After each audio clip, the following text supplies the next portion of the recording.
खुदावन से कहो, परमेश्वर आज जो कुछ मैं सुनूंगा, मेरा विश्वास है कि इस वचन के द्वारा मैं सेम नहीं रहूंगा। प्रभु यीशु मसीह के सामर्थी नाम में।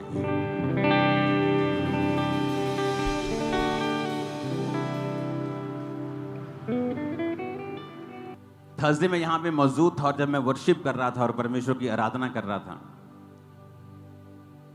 और मैं एक प्रार्थना परमेश्वर से कर रहा था, तो परमेश्वर का आत्मा मुझसे कह रहा था, क्या तुम जानते हो कि जो ग्रेस तुम्हारी लाइफ के ऊपर है, दूसरे लोग अपना सब कुछ कुर्बान कर देना चाहते हैं। अगर वो ग्रेस, ये प्रभु ऐसी ग्रेस हमें दे दे, हम सब कुछ कुर्बान कर देंगे। तो परमेश्वर मुझे बता रहा था कि ये ग्रेस जो तेरी लाइफ के ऊपर है, ये नॉर्मल नहीं है, क्योंकि आप हर टाइम जब ग्रेस में जीने लगते हैं, हर टाइम लाखों लोग आपके चर्च में होते हैं, आपको नॉर्मल लगने लगता है। लेकिन जब फिर परमेश्वर आपको दिखाता है कि नहीं, ये नॉर्मल नहीं है, ये एक्स्ट्रा ऑर्डिनरी है। यूसुफ के,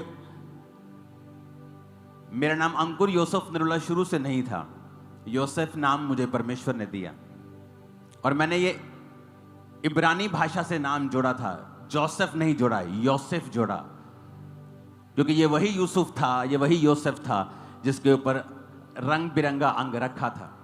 मैंने सोच के नहीं चुना ऐसा नाम, क्योंकि परमेश्वर ने वो नाम मुझे शायद इसलिए दिया, मैंने इसलिए ये नाम रखा था क्योंकि इसका मतलब था कि ऐड करना, यहोवा ऐड करता है। तो जब से मैंने नाम के साथ यूसुफ ऐड किया है, मेरी लाइफ में बहुत सी चीजें ऐड हुई हैं जबरदस्त रीति के साथ।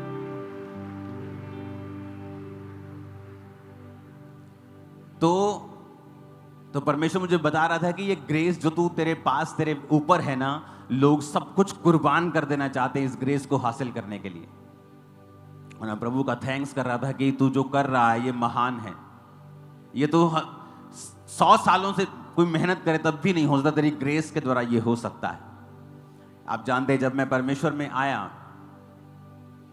तो मैं बड़ा कंफ्यूज रहता था।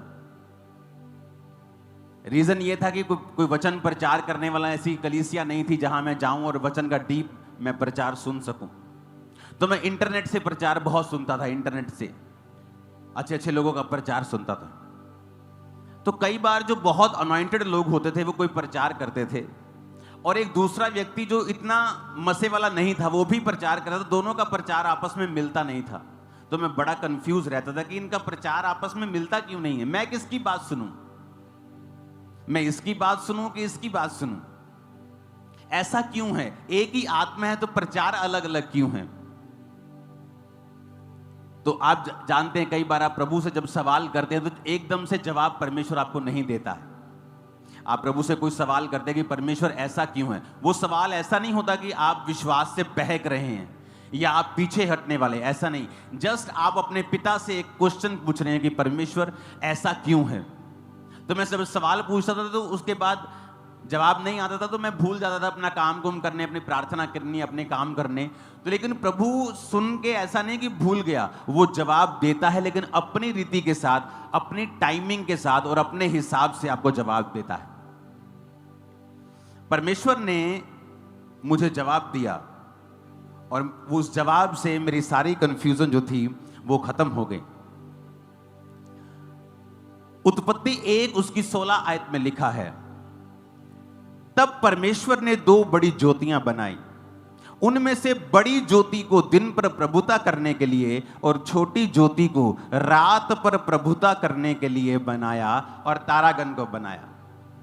जब परमेश्वर ने मुझे ये वचन दिया, जब परमेश्वर ने मुझे समझाया,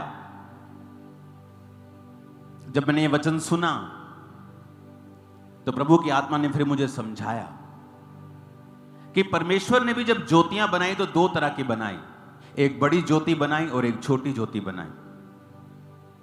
परमेश्वर के राज्य में 2 तरह की सच्चाइयां हैं, एक है हायर ट्रुथ, एक है लेसर ट्रुथ। दोनों सच्चाइयां हैं, लेकिन एक हायर ट्रुथ है और एक लेसर ट्रुथ है दोनों ज्योतियां, लेकिन एक ज्योति बड़ी है और एक ज्योति छोटी है। पूरे बाइबल में आप कहीं नहीं पढ़ेंगे कि परमेश्वर ने योना नबी के द्वारा कहीं मिरेकल्स किए हों। बाइबल कहती जब योना नबी को परमेश्वर ने कहा तू जाएगा और प्रचार करेगा और लोग मन फिराएंगे, और वचन कहता है योना भागा। सेवकाई में रह के भी लोग गलतियां करते हैं, लेकिन इसका मतलब यह नहीं कि वो परमेश्वर के दास नहीं हैं। परमेश्वर फिर उनको चुन लेता है और फिर वो गया प्रचार करने के लिए और वहां पे प्रचार किया, पर उसके मन मुताबिक चीजें नहीं हो रही थी। वो लोग नाश नहीं हुए 40 दिन बाद, तो परमेश्वर से नाराज हुआ, फ्रस्ट्रेट हुआ। लेकिन अगर आप अलीशा की जिंदगी को देखते हैं तो वो हायर ट्रूथ में जीने वाला था। वचन कहता है अलीशा जब मर गया, जब हम दूसरा राजा 13 उसकी 20 और 21 आयत में लिखते हैं और दूसरा राजा 4 उसकी 38 से 44 आयत में पढ़ते हैं। पहले हम दूसरा राजा 4 उसकी 38 से 40 पढ़ेंगे। तब अलीशा गिलगाल को लौट गया और उस समय देश में अकाल था और भविष्यद्वक्ताओं के चेले उसके सामने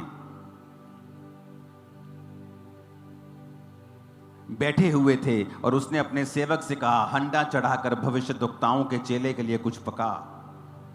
तब कोई मैदान में साग तोड़ने गया, कोई जंगली लता पाकर अपनी अकवार भर जंगली फल तोड़ ले आया और फांक फांक करके पकने के लिए हंडे में डाल दिया, और वो उसको पहचानते नहीं थे। तब उन्होंने उस मनुष्य को खाने के लिए हंडे में से परोसा और खाते समय चिल्लाकर बोल उठे, हे परमेश्वर के भक्त, हंडे में जहर है और वे उसमें से ना खा सके। तब अलीशा ने कहा अच्छा कुछ मैदा ले आओ। तब उन्होंने हंडे में डालकर कहा उन लोगों के खाने के लिए परोस दे। फिर हंडे में कुछ हानि की वस्तु ना रही। ये वो लोग थे जो हायर ट्रूथ में चलते थे, जो हायर अनॉइंटिंग में चलते थे। और वचन कहता है कि जब अकाल पड़ गया और खाने के लिए कुछ नहीं था, तो वो जंगल में, जैसे अब खाने के लिए कुछ नहीं, तो कोई जंगली साग तोड़ने चला गया, कोई जंगली फल लेने चला गया। लेकिन वचन कहता है कि वो उन्हें पहचानते नहीं थे कि कौन सा हानिकारक है, कौन सा पॉइजनस है, कौन सा सही है, कौन सा खाने वाला है, कौन सा नहीं खाने वाला। और सारा कुछ एक ही जगह पे पकाया। तो वचन कहता है कि जब वो खाने लगे तो उनकी जीभ सूज गई होगी, होंठ सूज गए होंगे, कुछ उनकी बॉडी में हुआ होगा, और उन्होंने कहा कि ये जहर है इसमें। और वचन कहता है कि अलीशा ने कहा कुछ मैदा लेके आओ और हंडे में डाल के कहा लोगों के खाने के लिए परोस दो, और फिर हंडे में हानि की कुछ भी वस्तु ना रही। तारीफ करो जोर से इस वचन के लिए। अब यहां पर कोई मूर्ख उठ के कह सकता था कि तूने प्रार्थना करनी चाहिए थी तुझे उस खाने के ऊपर। लेकिन जो हायर ट्रूथ में जीने वाले लोग हैं वो जानते हैं कि परमेश्वर उन्हें किसी भी रीति के साथ इस्तेमाल कर सकता है।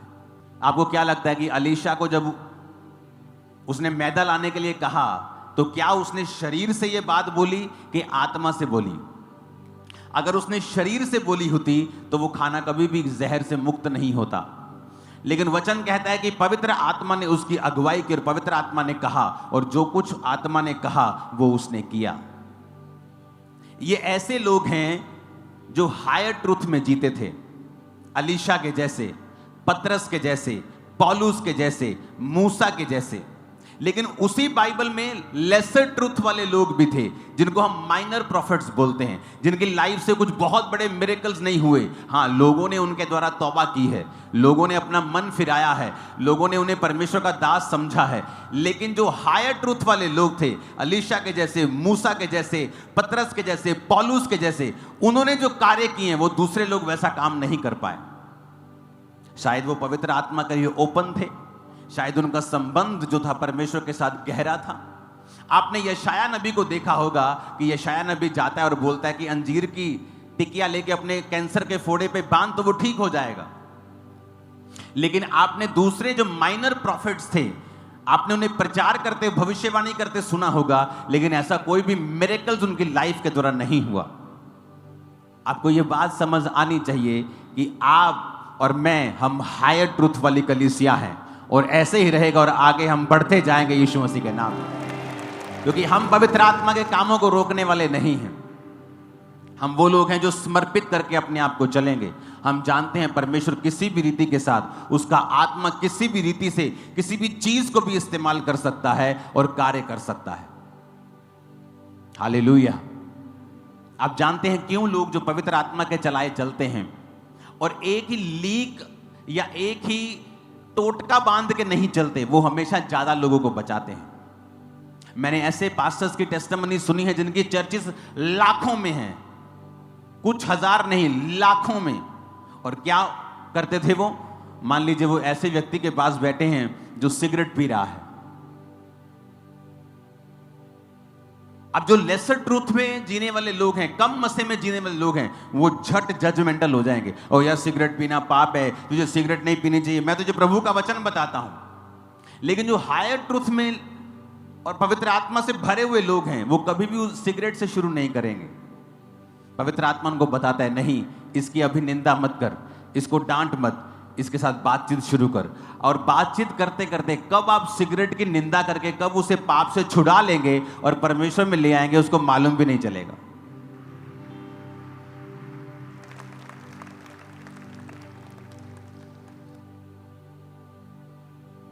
आप चीजों को अपनी हाइट के हिसाब से देखते हैं। एक फोटो मैंने अभी टीम को भेजी है, आप उस फोटो को देखो। ये देखो, एक जिराफ खड़ा है और नीचे 3 कछुए चल रहे हैं। अब कछुए का जो आई लेवल है, कछुआ जो देख सकता है वो तो अपनी आंखों के सामने ही देख सकता है। और इस फोटो को जूम करना, ये पहला कछुआ कह रहा है देयर इज नथिंग हियर, कहता कुछ नहीं है यहां पे। दूसरा कछुआ क्या कह रहा है? कहता है इट इज बैरन, कहता है ये बांझ है भूमि, कोई हरी चीज नहीं है। तीसरा कछुआ कह रहा है, कहता तुम कुछ नहीं यहां पे पाने वाले हो। और जिराफ क्या देख रहा है? ऊपर पत्ते ही पत्ते हैं।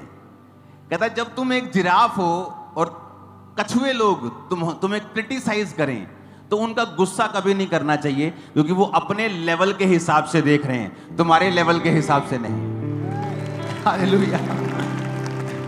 तो अगर कोई अलीशा को जाके कहे, अरे यार तेरे को तो प्रार्थना करनी चाहिए, तेरे अंदर तो पवित्र आत्मा है,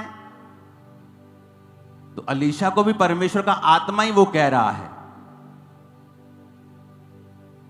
और जो सलाह देने वाले वो काम नहीं कर सकते जो ये क्लेम करते हैं कि उनके अंदर आत्मा है, क्योंकि पवित्र आत्मा किसी का बंधा हुआ नहीं है। इस फोटो को ध्यान से देखो। अब पहला कछुआ कह रहा है कुछ नहीं है, कहता देयर इज नथिंग हियर। और दूसरा कह रहा है ये बांझ है, भूमि बांझ है, यहां कुछ नहीं है, खाली है सब कुछ। तीसरा कह रहा है, कहता तुम यहां कुछ नहीं मिलने वाला है, थो कहता। और जिराफ कह रहा है सक्सेस, कहता मुझे सक्सेस दिख रही है। वो अपने लेवल के हिसाब से देख रहा है और छोटे लोग अपने लेवल के हिसाब से देख रहे हैं। तो उसमें लिखा है कि when you are a giraffe, अगर जब तुम जिराफ हो और कछुओं से तुम क्रिटिसिज्म को हासिल कर रहे हो, कछुए तुम्हें सता रहे हैं, तो गुस्सा मत करना। वो अपने लेवल के हिसाब से बात कर रहे हैं, तुम अपने लेवल के हिसाब से बात कर रहे हो, बहुत फर्क है। हालेलुया। तो जब मुझे ये समझ आया कि मैं एक ऐसी कॉलिंग में हूं जो हायर ट्रूथ वाली है, जो बंधी हुई नहीं है, जो परमेश्वर कहीं से भी बिग काम कर सकता है, मिनिस्ट्री में कुछ भी कर सकता है।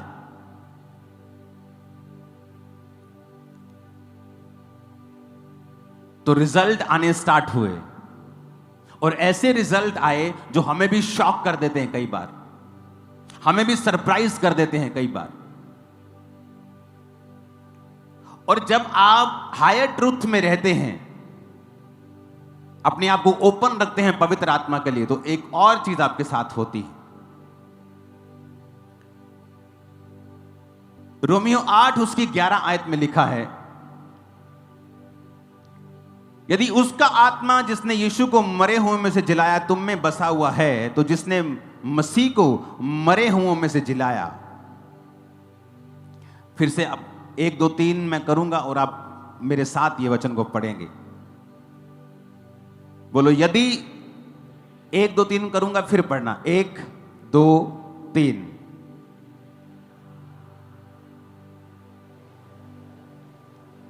यदि तुम में बसा हुआ है तो जिसने मसीह को मुर्दों में से जिलाया, वह तुम्हारी नश्वर देहों को भी अपनी आत्मा के द्वारा जो तुम में बसा हुआ है जिलाएगा। हालेलुया। जब आप पवित्र आत्मा के कामों का विरोध नहीं करते और पवित्र आत्मा को एक्सेप्ट करते हैं, तो वो क्या करता है? आपकी लाइफ को जिलाता है। जहां मुर्दापन है, जहां मौत है, जहां घटी है, वो फाइनेंस में हो, वो आपकी लाइफ में हो, वो कहीं भी हो, तो परमेश्वर का आत्मा उस घटी को आपकी लाइफ से खत्म करता है। वो आपकी लाइफ से उस मुर्दापन को खत्म करता है, चाहे वो सेवकाई में हो, चाहे वो आपकी स्पिरिचुअल लाइफ में हो। तो पवित्र आत्मा के प्रति ओपन रहना, वचन को पढ़ना, अपने माइंड को बड़ा करना, अपनी कैपेसिटी को बढ़ाना, ये आप लोगों के लिए जरूरी है। हालेलुया। आप वहां से देख रहे हैं जहां से कोई देख नहीं पा रहा है। आप वहां से देख रहे हैं जहां पे आपको सक्सेस दिख रही है। जब इस गांव में सेवकाई शुरू की, खामरा विलेज में, तो आप जानते बहुत से लोग जो सेवा करने वाले मुझसे क्या कहते थे कि वहां तुझे सेवा नहीं शुरू करनी चाहिए, वहां कोई क्रिश्चियन नहीं, वहां तो कोई क्रिश्चियन ही नहीं है, वहां तुमने सेवा स्टार्ट क्यों की? पहले 7 साल में मैंने 8 चर्चेस बदली। पहले 7 साल के अंदर ये पंजाब की सबसे बड़ी कलीसिया बन चुकी थी। 7 साल के अंदर अंदर पंजाब की सबसे बड़ी कलीसिया बन चुकी थी। 5 एकड़ में एक पंडाल लगता था, 3 एकड़ में एक पंडाल लगता था, और रोड्स के ऊपर अलग पंडाल लगते थे। 4 ओवरफ्लो लगते थे क्योंकि ब्रांचेस नहीं थी, सब लोग यहीं पे आते थे। मैं सिर्फ 7 साल की बात कर रहा हूं। मिनिस्ट्री में आने के जस्ट 7 साल के बाद सारे रिकॉर्ड्स ये चर्च ब्रोक कर चुकी थी, खत्म कर चुकी थी। कारण क्या? पवित्र आत्मा की आवाज को सुनना, पवित्र आत्मा के सामने समर्पित करके चलना, जजमेंटल नहीं होना, लेकिन जो परमेश्वर कह रहा है हायर ट्रुथ में चलना। आप जानते हैं अलीशा तो ऐसा सेवक था, जब वो मर गया, जब आप पढ़ते हैं इस वचन को, 2 राजा 13 उसकी 20-21, जब अलीशा मर गया और उसे मिट्टी दी गई, और प्रति वर्ष वसंत ऋतु में मोआब के दल देश पर आक्रमण करते थे, तो लिखा लोग किसी मनुष्य को मिट्टी दे रहे थे और दल उन्हें दिखाई पड़ा, उन्होंने शव को अलीशा की कब्र में डाल दिया। तो लोग, जब अलीशा मर गया उसकी कब्र बना दी, तो मोआब के दल क्या करते थे? आक्रमण करते थे। तो जब उन्होंने देखा ना कि यार वो हमला हो गया और किसी की लाश लेके वो दबा रहे थे, किसी इजरायली को वो दबाने के लिए आए थे, तो जब पता लगा ना हमला हो गया, वो अपना फ्यूनरल बीच में ही छोड़ के उसकी बॉडी को पकड़ा, अलीशा की कब्र में डाल दिया, और जैसे ही अलीशा की हड्डियों के साथ वो छुआ, मुर्दा उठ बैठा, मुर्दा खड़ा हो गया। अलीशा तो मरा भी मिरेकल कर रहा है, तुम जीवित भी कुछ नहीं कर पा रहे हो। वो तो मरा भी मिरेकल कर ही जा रहा था, क्योंकि वो हायर ट्रुथ में और एक बिगर अनॉइंटिंग में जी रहा था। हालेलुया। इमेजिन करो, फ्यूनरल करने के लिए लोग आए और देखा, अच्छा हमला कर दिया, एक देश ने हमारे ऊपर, दल ने हमला कर दिया, भागे वहां से, अलीशा की कब्र में ही डाल दिया मुर्दा, चल ढाट। उसको क्या मालूम था? अलीशा की हड्डियों के साथ वो टच हो गया और वो उठ गया। ये था अलीशा के ऊपर मसा। लेकिन ऐसा मसा अबोधा के ऊपर आप नहीं सुनते, ऐसा मसा मीका के ऊपर आप नहीं सुनते, ऐसा मसा मलाकी के ऊपर आप नहीं सुनते। थे वो परमेश्वर के दास, प्रीच करते थे, लोग तौबा करते थे, लेकिन हायर ट्रुथ में जीने वाले कुछ ही लोग होते हैं इस दुनिया में। हालेलुया। और जब हम पवित्र आत्मा के लिए अपने आप को ओपन रखते हैं, तो वो भी हमें भरता है और वो भी हमें फिल करता है। आज मैं आपके घरों को, आपके जीवन रूपी बर्तनों को पवित्र आत्मा से फिल होता और भरता हुआ, उंडेलता हुआ परमेश्वर को आपकी लाइफ से भी देख रहा है। आमीन। जितना ऊंचा और लंबा ये ब्लेसिंग उतनी बड़ी है चर्च। हालेलुया।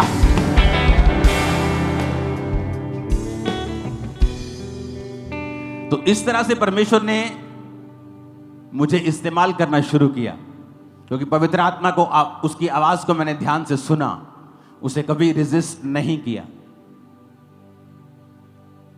ऐसी डॉक्ट्रिन से हमेशा दूर रहा जो विवाद पैदा करती है।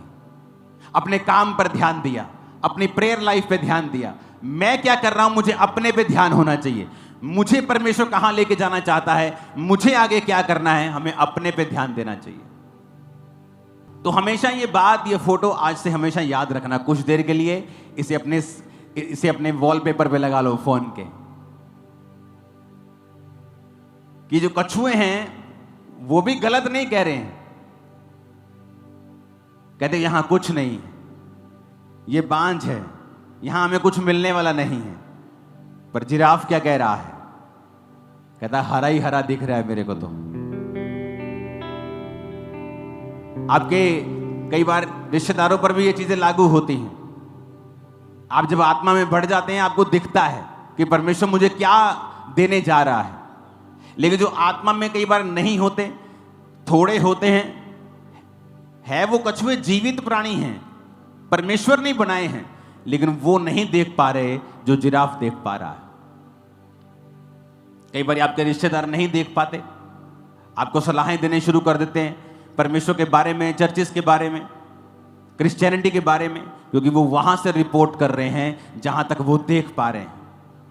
इसलिए वचन में लिखा है कि मेरा राज्य एक ऐसे व्यापारी के समान है जिसने एक मोती देखा और अपना सब कुछ बेच के वो मोती मोल ले लिया। लोगों के हिसाब से तो वो व्यापारी मूर्ख है, क्योंकि ऐसा कैसे हो सकता है कि तू सब कुछ बेच दे, घर बेच दे, खेत बेच दे, सोना चांदी सब बेच के एक मोती मोल ले ले। ऐसा इस मोती में क्या है कि तू घर से किराए पे, अपने मकान से किराए पे चला गया। लेकिन उसको मालूम है कि ये मोती इतना कीमती है कि जब ये मोती मैं खरीद लूंगा और जब इसे बेचूंगा तो जितना मैंने खोया है उससे 100 गुना मुझे वापस मिलने वाला है। उसका आत्मा आपकी अगुवाई करेगा। जब उसका आत्मा आपकी अगुवाई करेगा, आप कभी सेम नहीं रहेंगे, कभी एक लेवल पे नहीं रहेंगे। यीशु के नाम में आपका लेवल आगे बढ़ रहा है। आज की मीटिंग के बाद जब आपके सिरों के ऊपर ये ऑयल आ रहा है, मैंने कहा आपका लेवल आगे बढ़ रहा है आज के बाद। आमीन हो चाहिए आशीष हमारी। परमेश्वर के गहरे वेदों को परमेश्वर के दास के द्वारा जानने के लिए और ऐसी और नई वीडियोस को देखने के लिए हमारे YouTube चैनल को सब्सक्राइब करें और साथ में बेल आइकन को प्रेस करें, ताकि ऐसी और नई वीडियोस की नोटिफिकेशन सबसे पहले आप तक पहुंच सके। जुड़े रहें परमेश्वर की हजूरी के साथ। God bless you.